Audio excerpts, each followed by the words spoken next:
The Ouija Fire. Let me start this out by saying I am a very rational person and I believe there is always a rational explanation for almost everything that happens. Now, with that being said, let me tell you a story about an experience I have had in the past I would not exactly call rational but more of a paranormal experience. This all happened around the time I was 9, maybe 10 years old. I know that seems like it was a long time ago, but things like this you can just forget. It was late November, early December. Snow was just starting to fall and it was starting to get cold. It was around 9 p.m., and I had 2 of my closest friends staying overnight at my house planning to play PlayStation and other things 10-year-olds do. For privacy reasons, I'm gonna call them Jack and Sam, and I have known each of them since around the 2nd grade. Sam was more of a risk taker than Jack and liked to try unusual and new things. Jack was more of a play it safe and stick to the normal kind of kid. Now that we kind of have a background of everyone, let's get back to the story.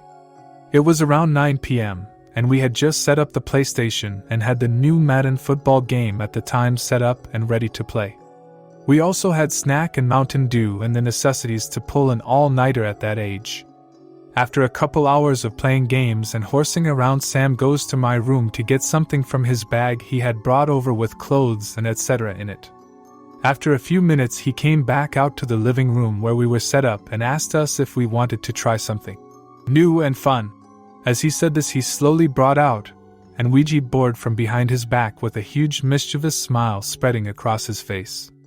I, being only 10 at the time, was curious about the board as I had heard about it but never actually seen one. Jack, being Jack of course, said no and kept telling Sam to put it back where he had gotten it from. After a bit of coercing and begging, Sam and I got Jack to finally play with the board with us. We got it all set up and looked at a slip of paper that was sitting with the board in the box. The paper was labeled, "Caution! Ouija boards are not toys, proceed with caution." Under this was a list of rules on what to do and do not do with the board. We read a few of the ones that seemed most important, and then proceeded to finish setting up the board for use. Now this is a warning I extend to whomever is reading this. No matter what you believe, there is something out there, and if you are not careful there can and will be consequences, so please be careful and do your research before doing anything unusual or has to do with the paranormal. Now, after a bit of going over some of the rules and reading the instructions on how to begin use with the board, we all began by placing our fingers on the planchette and looking at each other nervously. Jack kept pleading to just go play some more Madden, but Sam kept insisting he stay just for a few minutes to see what happened. He agreed, was seemed to be getting more and more nervous after every second that went by. We designated Sam as the medium or the person who asks the questions, so he began by asking, "Are there any spirits in the room that would like to come and speak to us? Please communicate by using the board only." We waited a few minutes before he asked again. We waited. Nothing happened. After a few more unsuccessful attempts at contacting a spirit, and around 30 minutes of waiting, still nothing was happening, and even Jack was becoming a little restless. Eventually Sam got tired of nothing, so he shouted out, "Is there anything that would like to speak with us?" This time, after a couple of minutes, the planchette started to slowly move towards yes.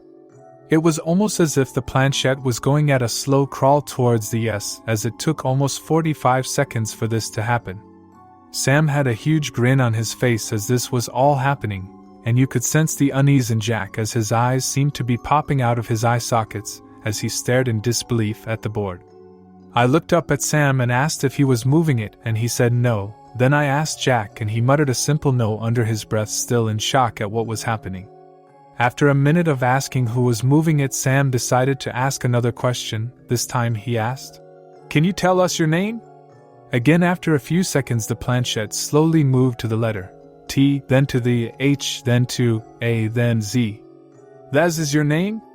Sam asked, delighted at the thought of talking to a spirit. The planchette moved to yes and stopped. Jack Point seemed more amused than afraid of the board and whoever or whatever was talking with us. After a few more simple questions like, "Are you male or female?" and favorite food and animal, and anything a 10-year-old can think of was asked, Sam asked, "Are you a good or evil spirit?" After a few seconds, the planchette started to move towards no and stopped. We all looked at each other with a shared uneasy feeling in our eyes. No? I asked quickly. The planchette then moved to yes. Again we all looked at each other with unease as Sam then asked, What do you mean no? The planchette then slowly spelled out the words, No spirit. Jack at this point stared at the board, slowly starting to freak out and begging Sam to let him leave. But Sam told Jack to man up and made him continue to play. Sam then asked, If you are not a spirit, then what are you? The planchette started to move towards the letter D, then stopped for a minute. We all looked at each other again, but this time with confusion showing on our faces. Just as we were about to ask what he meant by D, the planchette then continued to spell out the word demon. Jack immediately took his hands of the planchette and ran into the kitchen, starting to slowly sob. Not thinking about the board or Thaz, we ran after him, following him into the kitchen to try to calm him down. Not remembering rule number 24 stating, Never leave the planchette on the board if you are not utilizing it. We stayed in the kitchen for around 20 minutes, begging Jack to come back and play with us and finish the game, or at least end it. Eventually moving back into the living room where the board was, the first thing we noticed was the planchette was halfway off the board and on the floor. Sam quickly ran over, realizing it and remembering Rule 8 that if the planchette falls from the board, a soul will get released. Of course Sam didn't tell us and just asked us if we could end the game. We all agreed and quickly asked if we could say goodbye, and the planchette moved on to no. After a few more times of asking, we eventually forced the planchette to goodbye, and we left the board on the ground, and we all went to the couch and talked about what we had just experienced for around an hour before finally calming down. It was around 4 a.m. by the time we all decided it had been a long night, and it was time to head to bed. I woke up in a sweat around 6 a.m. and woke Sam and Jack and told them I had a dream about a small 8-year-old boy that was running back and forth for what felt like hours. They told me it was just a weird dream and I should just go back to bed, as we were all still really tired. We all woke up at around noon to the sound of a loud banging noise and realized it was my dad knocking on the door to unlock it and let him in. We didn't speak about this experience again, but we put the Ouija board away in the box and put it in a corner in the attic, since no one ever went up there, and it was full of old boxes and spider webs and nasty things. The next week went by and nothing seemed to be happening out of the ordinary, and there was no more weird dreams.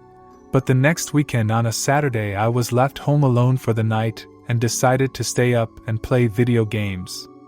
After a few hours I got bored and decided to head to bed, as it was around 1 a.m. I quickly dozed off and slept for about 2 hours before waking up to the sound of someone running. It was faint, and me, being tired, just assumed the TV in the living room was on and fell back asleep. It didn't last long, as I was quickly awakened by more running, which sounded like it was coming from right above me. It sounded like someone was in the attic and was running back and forth across it. I ended up going into the living room and sitting for around 15 minutes listening to this before eventually calling Sam to tell him what was going on. But for some reason the house phone wasn't getting a tone, and me, being 10, didn't have my own cell phone yet. I decided I would just put in headphones and try and ignore it and fall asleep on the couch till my dad got home. I slowly drifted off into sleep till around 9 a.m. when I woke to the door closing and my dad arriving home. I never ended up telling Sam or Jack or even my dad what I had heard that night, but everything seemed fine for about another week, and I just assumed it was a rat or some sort of animal running in the attic, or maybe even the wind, anything rational to help me sleep at night. About 2 weeks after that night, something I'm still unable to rationally explain happened. It was around 11 p.m. and my dad and I were getting ready for bed. I was in the shower washing up and my dad was in the living room. As I'm getting out of the shower and heading to my room, my dad asked me if I smell smoke. I took a few sniffs and realized it smelled like something was burning. I told him this, and he started to look in the basement and kitchen and everywhere while I got dressed. After I came out of my room clothed and confused, he told me to help him move a dresser under the attic entrance. I did, and he asked me to look if there was a fire in the attic. I climbed up on top of this dresser, which was almost as tall as me already, and then opened up the slab of ceiling that led into the dark room of an attic.